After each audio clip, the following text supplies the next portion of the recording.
मैं इंटर तक गांव में पढ़ा हूँ, राष्ट्रीय इंटर कॉलेज कमालपुर में। फिर बनारस के यूपी कॉलेज से मैंने बीकॉम करा है। फिर मैं लखनऊ यूनिवर्सिटी में आ गया, वहाँ से एमबीए करा मैंने, एमबीए इन एचआर।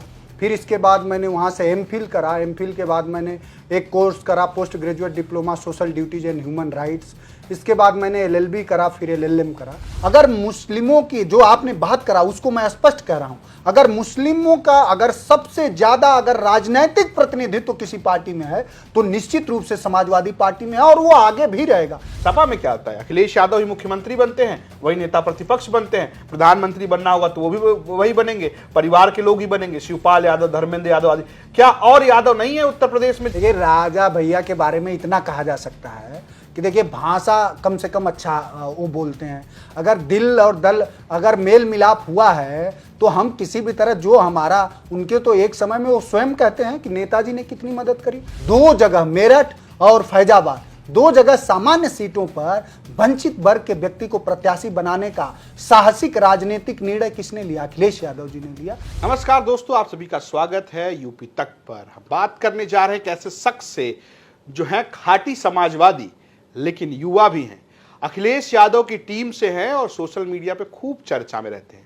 चाहे बात गांव किसान की हो, बात राजनीति की हो और बात उत्तर प्रदेश की हो तो जरूर होती है। नाम है इनका मनोज काका, लोग इन्हें काका कहते हैं। मनोज जी, स्वागत है यूपी तक पे आपका। धन्यवाद। पहला सवाल, लोग आपको टीवी पे देखते हैं, चर्चा करते हुए देखते हैं, लेकिन मैं जानना चाहूंगा कि लोग आपके बारे में एक चीज नहीं जानते हैं कि मनोज काका के पास डिग्रियां बहुत हैं। जरा एक बार बताइए, कहां से कहां तक ये राजनीति की शुरुआत हुई और कैसे आप अखिलेश यादव से मिले?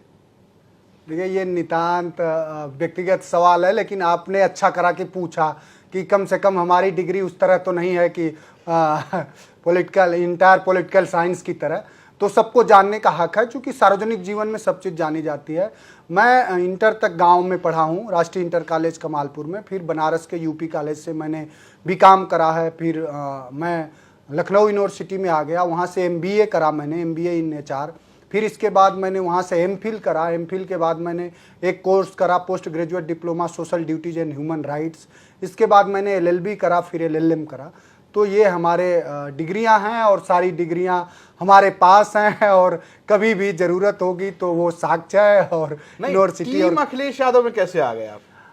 टीम अखिलेश यादव तो देखिए, ये तो टीम अखिलेश यादव में सारे समाजवादी हैं ये, और वो राष्ट्रीय अध्यक्ष जी का स्नेह है, प्यार है कि बहुत बार ऐसा होता है। मैं बहुत मंचों पर और आपको भी कहना चाहूँगा कि भारतीय राजनीति में अखिलेश यादव जी में जितनी संवेदना और मर्म है कमजोरों के प्रति, गरीबों के प्रति और इंसानियत के प्रति, बहुत बार ऐसा होता है कि हम लोग भावुक हो जाते हैं कि कभी कभी हमें अच्छे से याद है कि मुझे कोरोना हुआ था और मैंने कोशिश करा कि राष्ट्रीय अध्यक्ष जी तक एक बात न जाए, क्योंकि हम लोग उसी समय बहुत काम कर रहे थे लोगों में, उसी में इन्फेक्शन हो गया। तो मैंने सोचा कि उनको ना पता चले, लेकिन उनको पता चला और मैंने देखा कि सुबह के 6:30 बजे फ़ोन आता है और पूछते हैं, और कई दिनों बाद कि तुमने सिटी स्कैन कराया कि नहीं, सब चीज़। तो जो अपने वर्कर के प्रति और किसी के भी प्रति, कोई भी हम लोगों ने किसी का भी जाति धर्म और किसी भी संप्रदाय की कभी बात कही होगी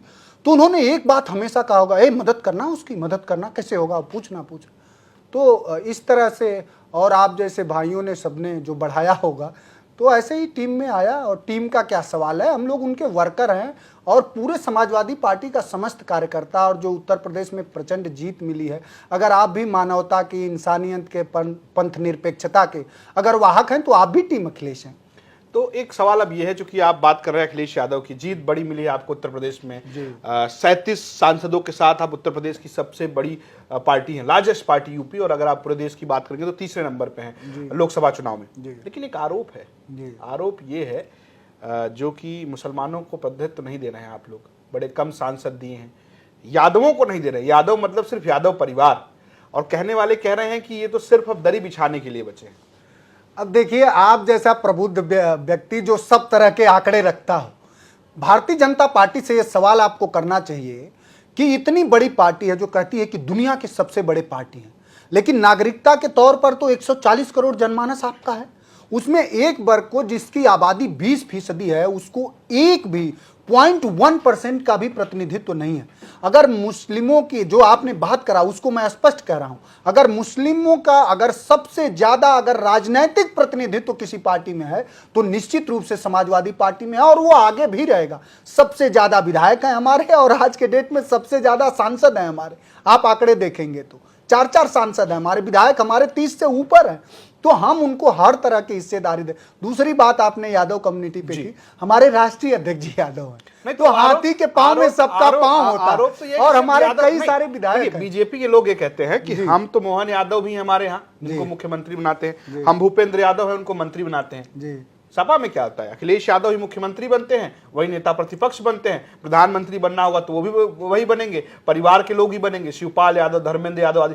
क्या और यादव नहीं है उत्तर प्रदेश में जिनको अभी आपने उत्तर प्रदेश में देखा है कि श्यामलाल पाल जी को प्रदेश अध्यक्ष बनाया गया, आपने देखा होगा। हम आपको यकीन दिलाते हैं कि समाजवादी पार्टी में सब जात वर्ग का प्रतिनिधित्व, ये जो सवाल है ये बीजेपी विज्ञापित और बीजेपी पोषित सवाल है। हमारे यहाँ एक वर्कर की भी बात सुनी जाती है, वो सिर्फ नाम के लिए भले प्रतिनिधित्व दे देते हैं लेकिन उनके यहाँ चलती सिर्फ पीएमओ की है, वो तानाशाही वाली व्यवस्था, ऑटोक्रेसी है। उनके यहाँ कैबिनेट मिनिस्टर की कोई नहीं सुनता है तो किसी मुख्यमंत्री की क्या है। अगर इतना ही अगर दलितों पिछड़ों का उनमें स्नेह है तो आपके माध्यम से सवाल होगा कि इस उत्तर प्रदेश के 5 एग्रीकल्चर विश्वविद्यालय हैं, 5 में सिर्फ मुख्यमंत्री जी के सजाती लोग हैं। हम ये जानना चाहेंगे कि शासकीय व्यवस्थाओं में आपने कितना दलितों पिछड़ों की हिस्सेदारी, और आपने यादव सिर्फ हम लोग सिर्फ यादव की राजनीति नहीं करते, हम बहुजन की भी राजनीति करते हैं, पूरे समाज की, और जो प्रगतिशील सोच का सवर्ण है उसको भी, वो भी हमारा नेता है। हम किसी जात वर्ग के, हमारा माननीय अखिलेश यादव जी का जो पीडीए की अवधारणा है, वो पीडीए की अवधारणा एक आदर्श समाज बनाने की है कि किस तरह से एक ऐसा आदर्श समाज बने जिसमें किसी तरह का भेदभाव ना हो, जिसमें इस तरह हो कि जिस तरह सूर्य की रोशनी सबको मिलती है, जिस तरह समुद्र का पानी सबके लिए है, उस तरह का एक आदर्श समाज वो बनाना चाहते हैं। और ये तो बीजेपी कहती है कि हम किसी जात वर्ग के पार्टी। फूलन देवी को न्याय किसने दिया, ये सवाल है। हमारे सांसद, हम जिस जनपद से आते हैं, हमारे सांसद वीरेंद्र सिंह जी हैं, राजपूत जाति से। तो आपने राजपूतों की बात छेड़ी है जी। एक और राजपूत नेता हैं रघुराज प्रताप सिंह राजा भैया, आजकल बड़े दिल मिल रहे हैं आप लोगों से, दल भी मिलेंगे क्या? देखिए, राजा भैया के बारे में इतना कहा जा सकता है कि देखिए, भाषा कम से कम अच्छा वो बोलते हैं। अगर दिल और दल अगर मेल मिलाप हुआ है तो हम किसी भी तरह, जो हमारा, उनके तो एक समय में वो स्वयं कहते हैं कि नेताजी ने कितनी मदद करी हमारे नेता का। तो जो अगर भारतीय राजनीति में देखें, दुनिया के राजनीति में, तो अखिलेश यादव जी एक ऐसे व्यक्ति हैं जो अपने भाषा से ही नहीं बल्कि व्यवहार से भी संवेदना उनके और अपनापन और झलकता है। पंथ निरपेक्षता जो चीज है, हमारे नेता का शब्द कर्म तक जाता है। तो हर व्यक्ति जो समाजवादी विचार को, उसके सोच को, सिद्धांत को आत्मसात करता है तो उसका स्वागत है। तो दूसरा सवाल अब मैं आपको लेता हूं, क्योंकि आपने कहा कि आपके नेता अब जा रहे हैं दिल्ली। जी जी जी जी जी, हाँ हाँ, सीट खाली हो गई है, हाँ, नेता प्रतिपक्ष की। जी जी। तो कौन आ रहा है? अब ये निश्चित करने का काम और ये निर्धारित करने का पूरा हक राष्ट्रीय अध्यक्ष जी को है। जो आएगा वो सबके सामने होगा। नहीं तो क्या वो यादव परिवार से होगा या सर्व समाज से होगा? जिस समाज की आप बात कर रहे हैं, बहुजन समाज से होगा। वो आपने बहुत अच्छा सवाल, चूंकि शब्दाई जो चातुर्य है उसमें आप हमसे माहिर हैं, वो समाजवादी पार्टी से होगा। चलिए, अच्छा, समाजवादी पार्टी से होगा। लेकिन कई लोग छोड़ के चले भी गए आपको। हाँ, देखिए, बगल में बैठने वाले लोग छोड़ के चले गए। देखिए, जिसका जो चरित्र होता है चले गए, लेकिन जो गए वो सब जगह हमारी जनमानस, जहां जहां के लोग गए, रायबरेली के गए, वो सीट हम किसकी हो गई? समाजवादियों की हो गई। और देखिए, अंबेडकर नगर के गए, किसकी सीट हो गई? समाजवादियों की हो गई। तो जो लोग भी गए हैं वो सारी सीटें समाजवादी पार्टी ने बड़े अंतर से जीता है। तो जो लोग हमीरपुर के गए, किसकी सीट हो गई? समाजवादियों की हो गई। तो जहां भी लोग गए हैं, जनता उनके खिलाफ समाजवादी पार्टी को अपनाया है। और आपसे कह रहे हैं, जो लोग गए हैं वो बहुत बेचारे पछता रहे हैं, बहुत, वो बेचैन है और व्यग्र हैं। वापस लेंगे? अभी तो इसकी कोई संभावना नहीं है। लेकिन एक आरोप ये भी कि आप लोग संस्था नहीं हटवा रहे हैं। नहीं, वो तो देखिए, मैंने कहा ना कि हमारे नेता का हृदय बहुत बड़ा है। अरे बहुत इतना बड़ा है कि कोई हमारे धोखा दे दे और आप उसको नहीं साथ रखेंगे। नहीं, हम लोग उनको जनमानस ही इस तरह से कर देगी और समाजवादी पार्टी जो उचित निर्णय लेना होगा उनके खिलाफ वो निश्चित रूप से लेगी। और हमारा ये मानना है हम लोगों का कि सार्वजनिक जीवन जीने वाले लोगों को उनकी गलतियों की सबसे भरपूर और मुकम्मल सजा जनता देती है, वो दे चुकी है। आपने बहुजन की बात की, बहुजन के एक और नेता उभर रहे हैं, नाम है चंद्रशेखर आजाद, भीम आर्मी के मुखिया हैं, आजाद समाज पार्टी के अध्यक्ष हैं, इस बार नगीना से जीत कर आए हैं। जीतने के बाद उन्होंने कहा है कि अखिलेश यादव सिर्फ अपनी जीत न माने, अगर मैंने प्रत्याशी खड़े किए होते तो दलित वोट उनको नहीं मिलता।